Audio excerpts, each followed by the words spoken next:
To anyone watching. This video is going to be me covering the original 1981 Evil Dead, and essentially how it compares to other zombie movies that I have studied in my course.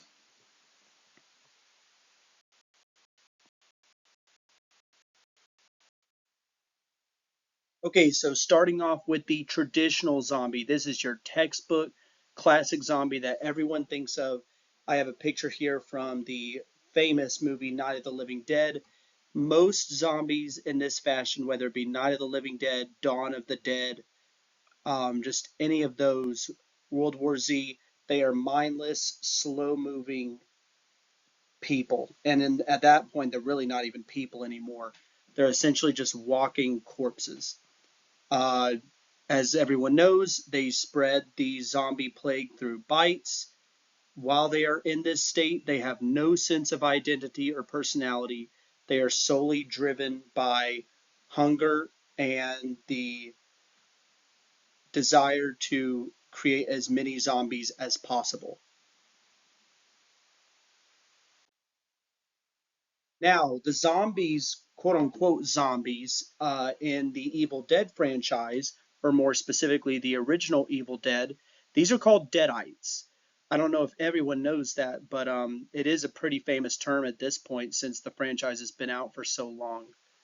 Um, Now, the way these happen, they are caused by demonic possession. So it's not just simply you die and then you automatically reanimate. In this case, a lot of these characters were alive and then they got taken over. And in some cases, the character did die, but they were still taken over by an evil force. These guys are sentient and aware. They have whole personalities.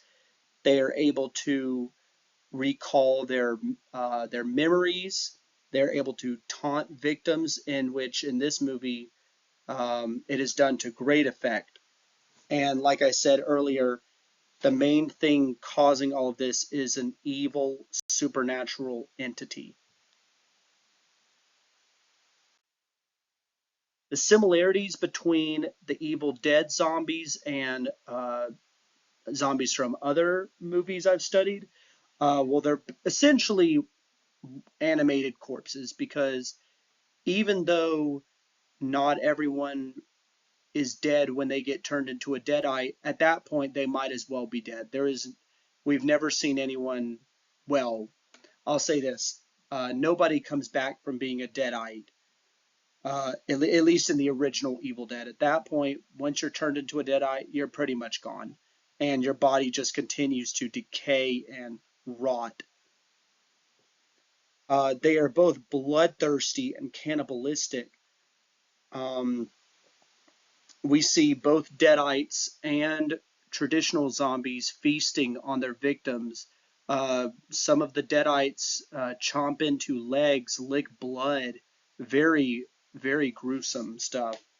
Um, Both take place in an isolated setting. Obviously, The Evil Dead is set in a cabin, an isolated cabin in the woods that is very hard to reach. And the famous one, Night of the Living Dead, also an isolated house, in this case, a farmhouse in the Pennsylvania countryside. And there are many other movies where the setting is isolated. And a lot of the time, it'll be a group survival situation. Very rarely will the protagonist be by themselves. Now, the differences, Deadites are very sentient. And intelligent versus more traditional zombies that are just essentially just bodies moving. That's really all they are. Like I said previously, zombies spread through infection, through bites or blood, whereas deadites are all spread through possession. Um,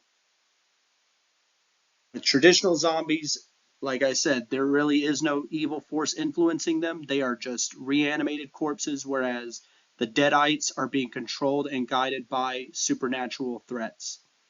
And of course, Traditional zombies have no sense of identity, whereas deadites do have identity, but at that point it is not the victim's identity.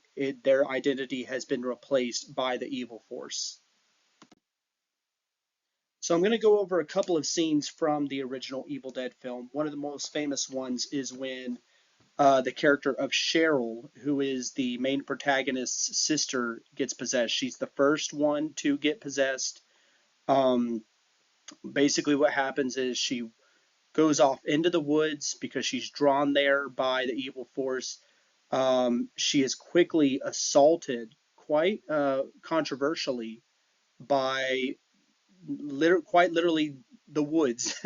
she they She is able to escape, but at that point the evil has attached itself onto her, and she sets off the events in motion.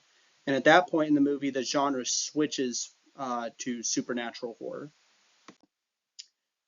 Another very important scene is when the tape recorder is discovered. This is a little bit earlier in the film. As you can see, here's Ash, the main character, listening to the tape.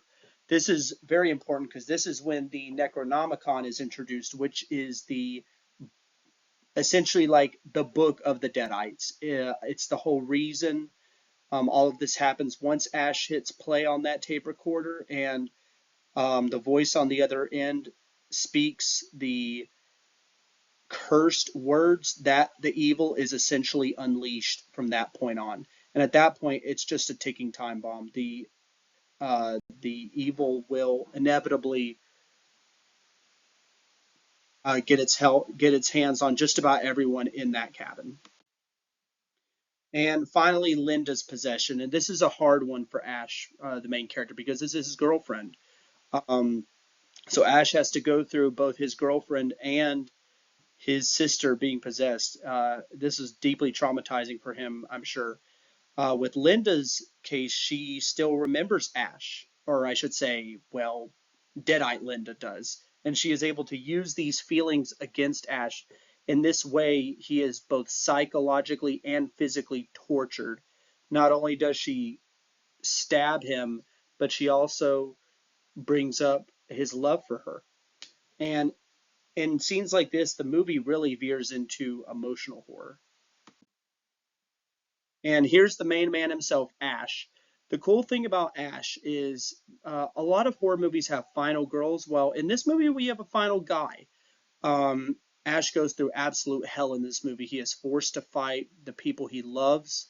He is forced to quite literally kill his sister, his girlfriend, his best friend, and his best friend's girlfriend. So this was an absolutely hellish experience that Ash had to go through.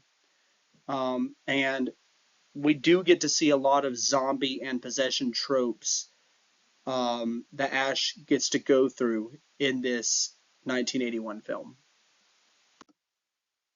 So some of the themes in the movie, um, the theme of there being no control is a big one.